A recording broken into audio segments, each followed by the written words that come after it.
할렐루야.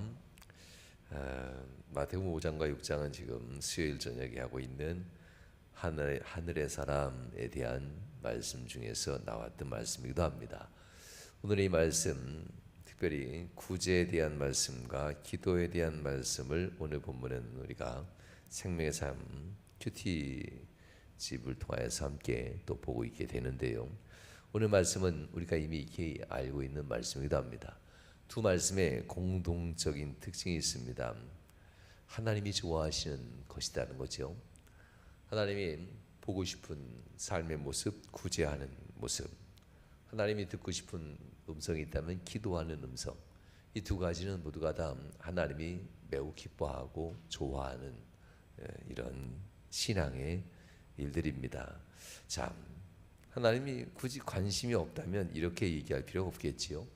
하나님께서는 이 구제와 기도는 하나님께 특별한 관심이 있는 겁니다. 왜냐하면 구제, 누군가에게 사랑을 베푸는 거잖아요. 그것도 마음뿐만 아니라 자신의 물질을 내주어서 누군가에게 선행을 하는 일이 구제입니다.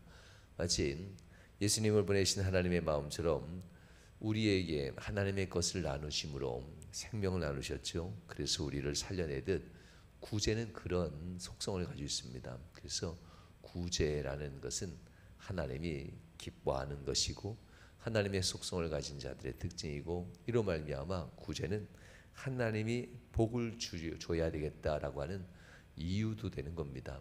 왜냐하면 하나님이 준 재물을 어렵고 힘든 이들에게 나누어 주는 행위이기 때문에 그렇습니다.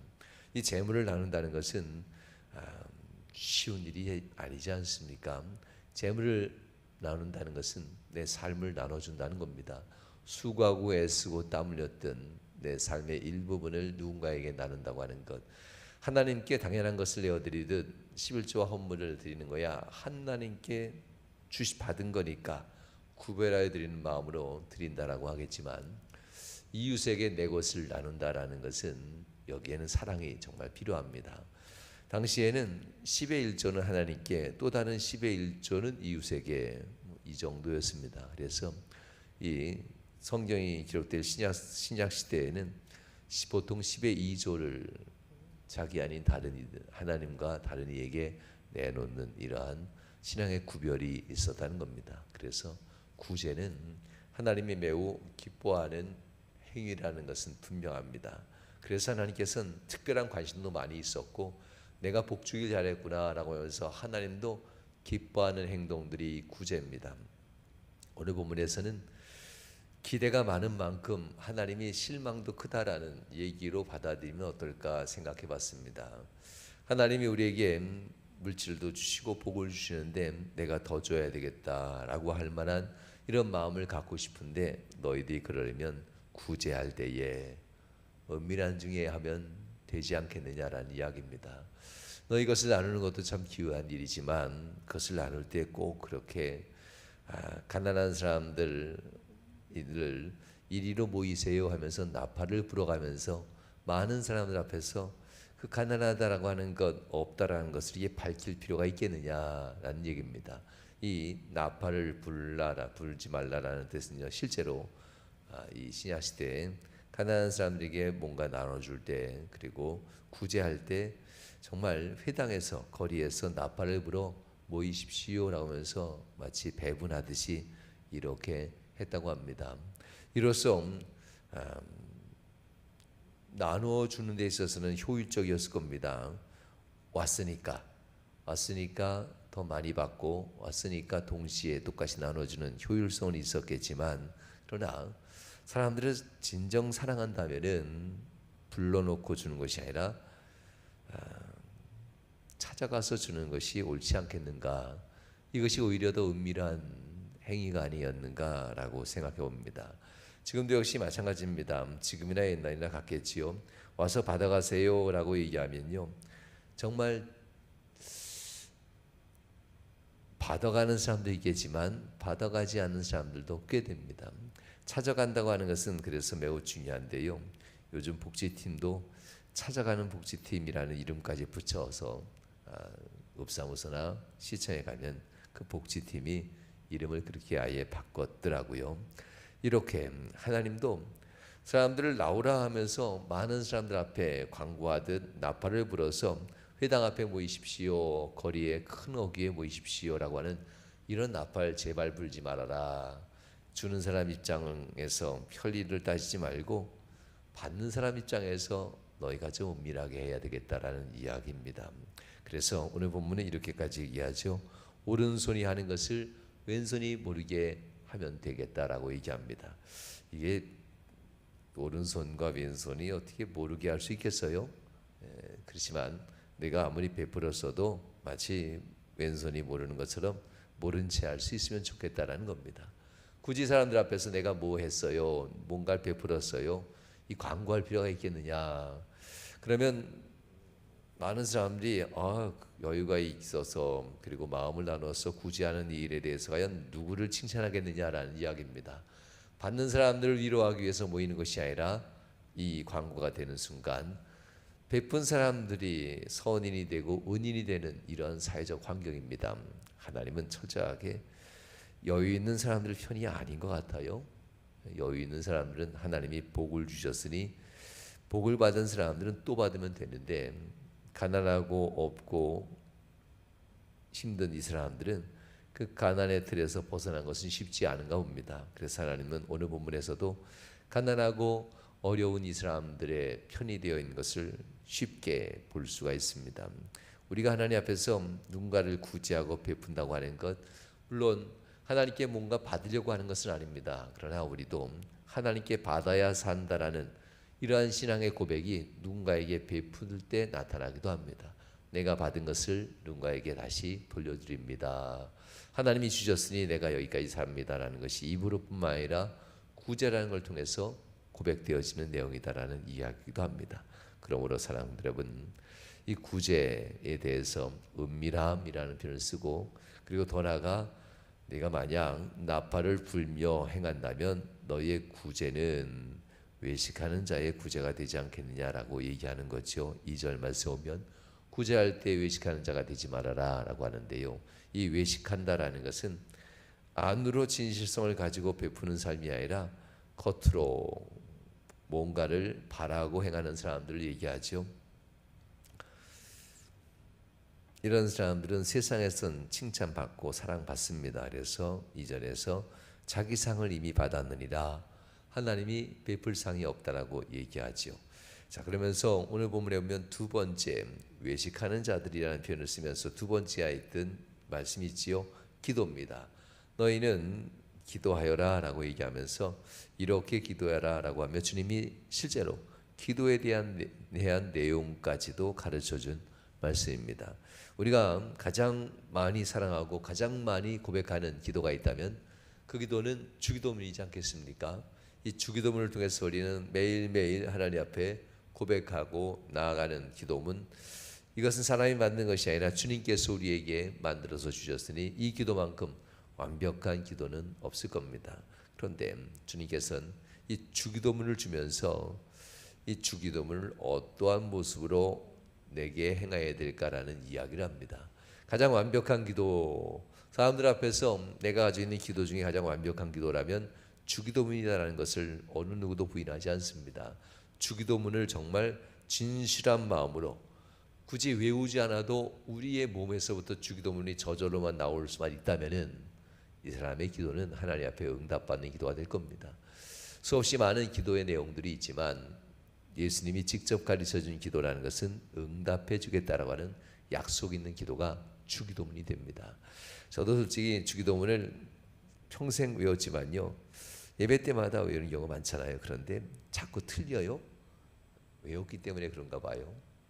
주기도문을 가지고 정말 이렇게 살았다면 저도 거의 안 틀릴 텐데 자꾸 단어 하나씩 틀리는 거 보면요, 토시가 틀리든지 빼먹고 한다든지 이런 거 보면은 여전히 외워서 한다라는 것을 생각해 볼 만합니다.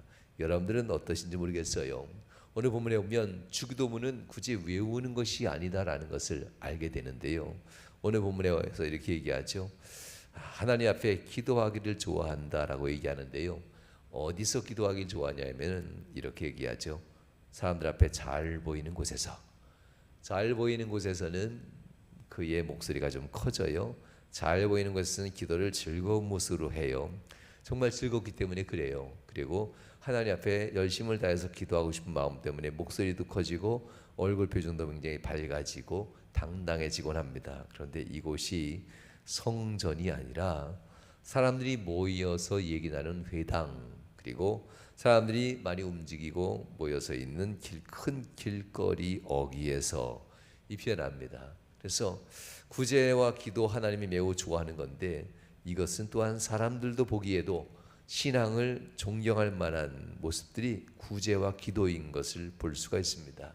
어떻게 저렇게 자기의 것을 나누어서 사랑으로 베풀 수 있을까? 사람들이 인정하기에 좋은 신앙의 태도 구제잖아요. 또 한 가지는 참 은혜롭게 기도하십니다. 이 표현들 두 가지입니다. 이것을 놓고 사람들로부터 칭찬받기에도 좋은 기준의 신앙 행실들이 구제와 기도입니다. 역으로 얘기하면 칭찬받을 수 있고 인정받을 수 있다는 것은, 역으로 얘기하면 사단 마귀에 의해서 교만해질 수도 있다라고 하는 유혹의 빌미도 된다는 이야기도 됩니다. 왜냐하면 우리의 감정은 간사해서 좋은 것을 좋게 받아들이면 나도 좋아지거든요.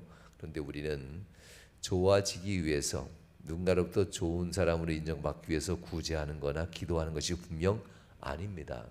우리가 구제하고 기도하는 첫 번째 의미는 하나님이지 않습니까? 받은 사랑을 내가 내어주는 것, 이것이 첫 번째 우리의 신앙의 의지입니다. 또한 기도는 사람들 앞에 보이는 것이 아니라 하나님이 내 마음의 진심의 이 소원의 기도의 제목들을 하나님이 받아주시기를 소원하면서 드리는 기도라는 사실. 그래서 구제와 기도는 사람들 앞에 좋게 보이건 좋게 보이지 않건 이건 아무런 상관이 없는 겁니다. 구제와 기도는 하나님이 보시기에 좋으시면 그걸로 됩니다라는 거지요. 누가복음 25장에서도 주님이 만난 두 종류의 사람이 있지요. 불의한 자들과 의로운 자들을 만나게 됩니다. 불의한 자들이 심판대 앞에 섰을 때 주님 앞에서, 주님, 언제 주님은 내 곁에 왔습니까? 내가 주님을 잘 섬기려 했는데 주님은 제 곁에 계시지 않았는데 언제 오셨지요? 라고 얘기합니다. 그러면서 주님은 너희들은 내가 이렇게 너희 곁에 있을 때 나를 섬기지 아니했느니라 라고 하면서 이 불의한 자들 앞에 이야기했던 말이 기억납니다. 그리고 또 한 가지, 의로운 자들은 주여, 나는 주님께 한 것이 아니었는데 왜 자꾸 주님은 주님께 하셨다고 얘기합니까? 라고 얘기합니다. 내가 베풀었던 일들 지금은 생각도 안 나는데 주님은 자꾸 내가 언제 가난한 사람을 베풀었다고, 힘들고 어려운 사람을 돌봤다고, 그리고 억울하게 감옥에 갇힌 사람들을 내가 어떻게 가까이 했다고 주님은 자꾸 말씀하십니까? 기억도 나지 않는데요. 이 의인과 불의한 자의 모습에, 심판대 앞에서 나타났던 모습이 오늘 본문 기도할 때 사람들에게 보이려 하지 말라, 구제할 때 사람들에게 보이려 하지 말라, 사람들에게 영광 받으려 하지 말라 라는 모습이 바로 그런 사람들의 모습에서 종종 나타나곤 합니다. 성도 여러분, 사람에게 좋게 보이고 사람에게 영광 받으려고 우리는 분명 구제하거나 기도 같은 걸 하지 않습니다. 왜냐하면 사람은 어떤 것도 줄 수 없으니까요. 하나님만이 우리의 기도에 응답하시고 하나님만이 우리에게 부어줄 수 있는 유일한 분이라는 사실을 오늘 본문은 읽으면 읽을수록 알게 됩니다. 이렇게 미루어 하나님께로부터 은혜를 받아야 산다고 하는 것, 그리고 하나님이 주셨으니 내가 베푼다고 하는 것, 하나님께 기도하지 아니하면 우리의 기도의 소원들, 삶의 기도의 제목들이 하나도 응답되어지고 회복되지 않는다고 하는 것, 이것이 우리의 삶 가운데 진실함으로 심령에 오는 것을 골방의 기도라고 말씀을 드린 적이 있지요. 이러한 기도와 삶의 태도가 될 때에 굳이 주기도문을 외우지 않아도 삶으로 그냥 나오는 것이 주기도문이 되지 않을까. 그래서 주님은 이러한 사람들에게 그러므로 너희는 이렇게 기도하여라 라고 얘기하신 것 같습니다. 위로 하나님께 영광을 드리고 세상에서 하나님의 섭리 가운데 살다가, 그리고 하나님 앞에 마지막으로 세세무궁토로 하나님의 은혜와 영광만 있겠습니다 하면서 신앙의 고백을 하는 이 주기도문의 흐름 속에 바로 우리의 신앙의 진실한 흐름이 있다는 사실을 다시 한번 기억하게 됩니다.